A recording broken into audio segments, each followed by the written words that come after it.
はい、カタカナを勉強しましょう. So in the background, you can see Akihabara in Tokyo, the kind of spiritual home of katakana, at least in modern days. We have a lot to cover in this video, so let's get started. Katakana is essentially the same idea as hiragana in that we have one character to represent one sound. So almost like an alphabet. And then, but we use katakana and hiragana for different words and different grammar. So they have different linguistic functions, but they both represent the same sounds. So hiragana developed and was used primarily by scribes and authors in the Heian court in particular. And those were mostly female. So it developed into this sort of smooth cursive style of calligraphy. Whereas katakana developed at the same time and represents the same sounds, but they were used for transcribing teachings from other languages. So we're really just trying to simplify texts. We would literally put katakana on the sides of texts that were written in Sanskrit or in some other language. In order to show how I pronounce them just how I pronounce them in those languages, but for a Japanese audience. So they developed this very different style.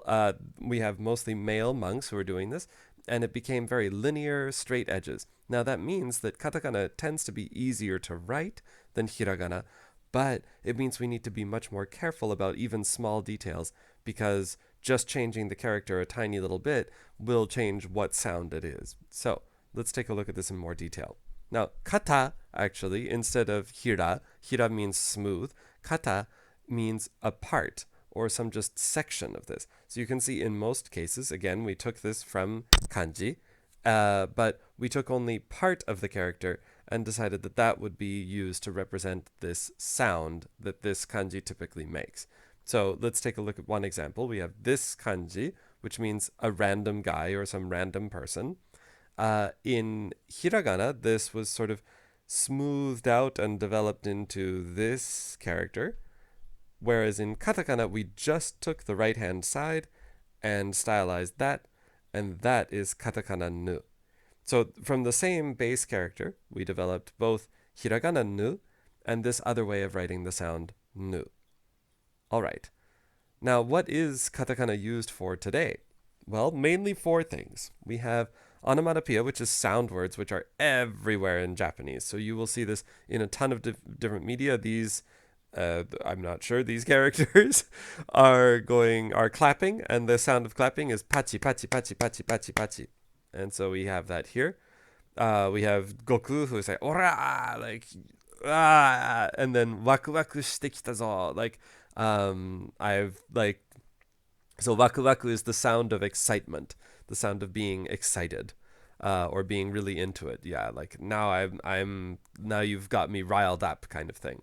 In here we have this fight, and you can see all of the sounds in the background are written in katakana. So we have tan, for example, to represent the sound of this big block.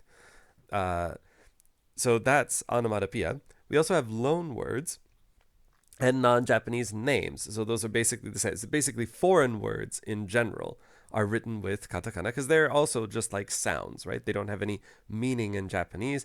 They're just kind of random noises from the perspective of a Japanese person. So you can see something like mixsando. Now notice they are words that came originally from some other place, but that doesn't always mean it's the same as an English word. I'm not just writing English. So mixsando, like mix sand, is not how we would say like an assorted sandwiches, like for example, an assortment of sandwiches, which is actually what that means.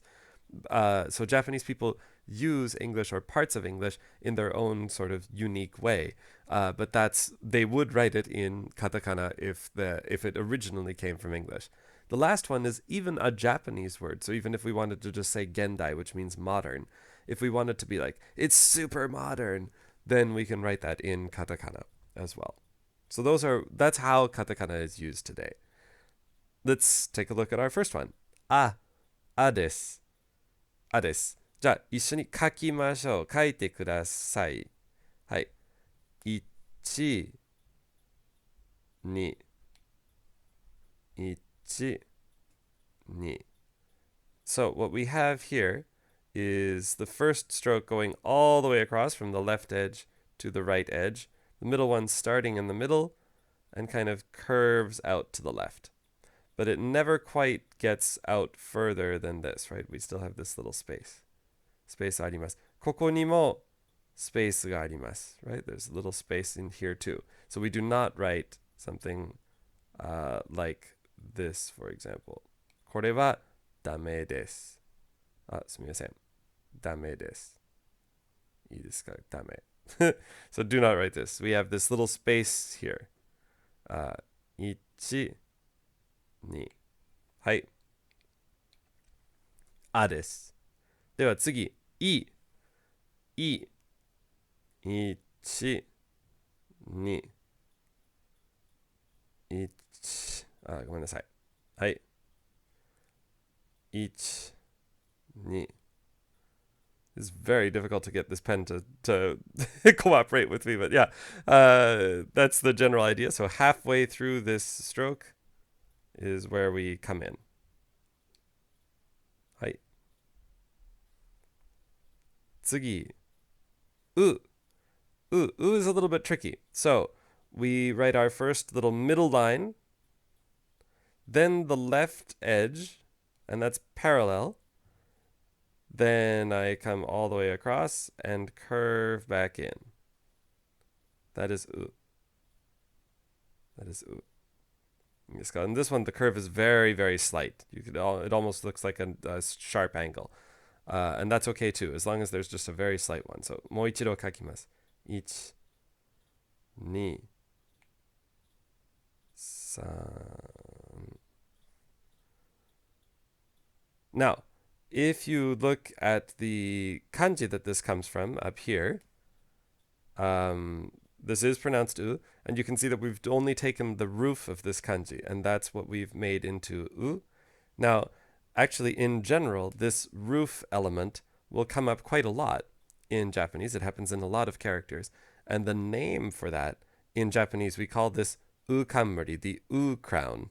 So kamuri is just a crown, but U kamuri.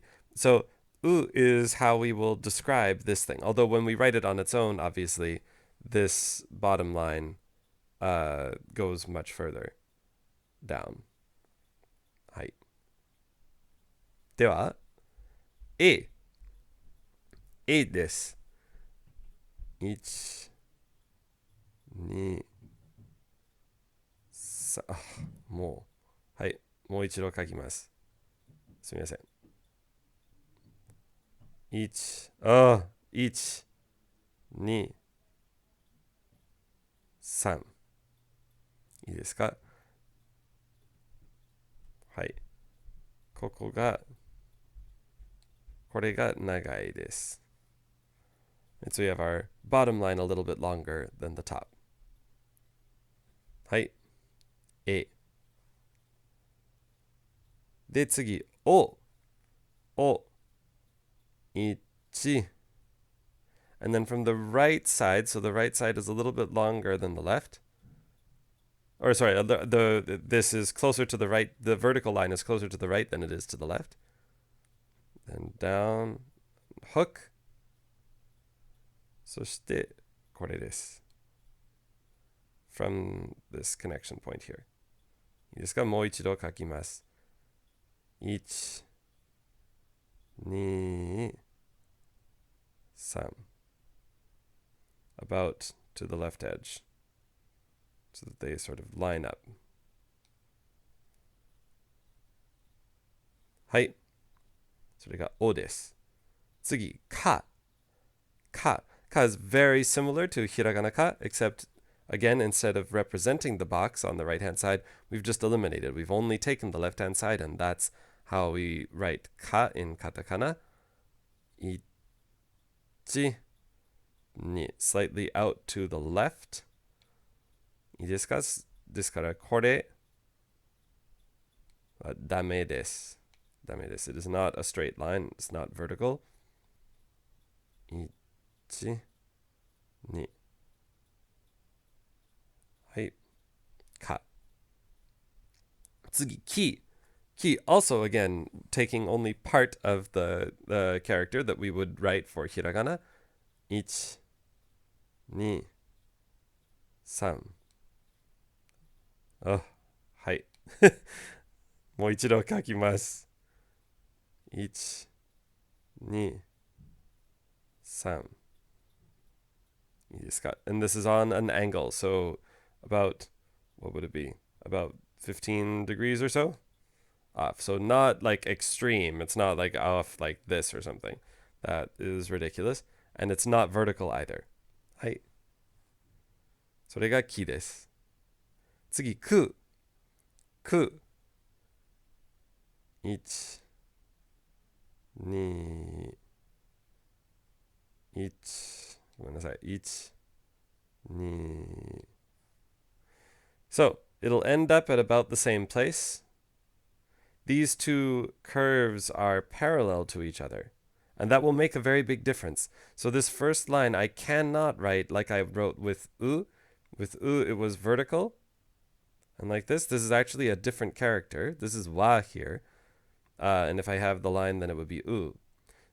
Whereas putting this out to the side, parallel with this one, that is ku. So we need to be very careful with how we write this one. Now you can see sometimes it looks like this second stroke begins a little bit like into the character. That's only kind of stylized because when you put down the brush, you have this sort of like big dot before you swoosh out to the left. And you start at the bottom of your pen mark. But they are originally, anyway, connected together. So you can write it a little bit off. You can write it a little bit lower. The second stroke a little bit lower than the first, something like this. これで大丈夫です。これは OK. But でもこれとかはダメです。いいですか？これダメです。That is not a thing. So it doesn't come from the middle of the stroke. As long as it looks like it comes from approximately the top of the stroke, you're okay. はい。く。And that is opposed to け, where the next strokes, we have 3 strokes, and each one starts at halfway through the previous one. So we write our line out to the side, and then we start it halfway through that. に. And we start it halfway through that. 3. But same idea. These two lines here are parallel to each other. And in this case, about the same length. いいですか? 1、2、3。け。け。あ、すみません。はい。で、最後、こ。こ。1。And remember, in stroke order, we always go left to right, so there's no such thing as a right to left horizontal line. That doesn't happen.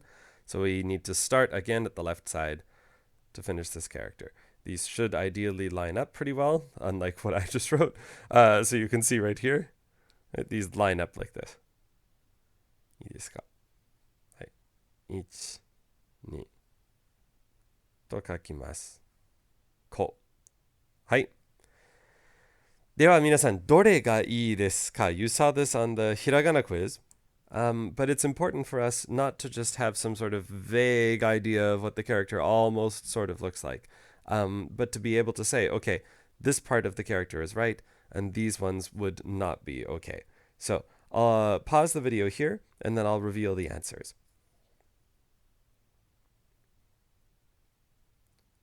Hi.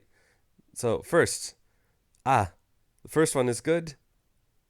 The second one here, you can see these do not line up on the side. This one has no space in the middle that we need. This one, the curve goes all the way out past the left edge of this character, which is not possible. And in this one, it's just going straight down, which also isn't a thing. So all of these would be elements that make it look like something else. And with only a couple strokes, you can see the most strokes we have on this page is 3.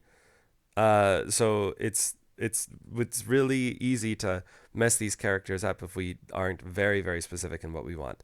So with o, here are the parts that are off. With ko, ki, of course, it's just the angle. With u, and then finally with ku, the parts that just don't really work. Hai.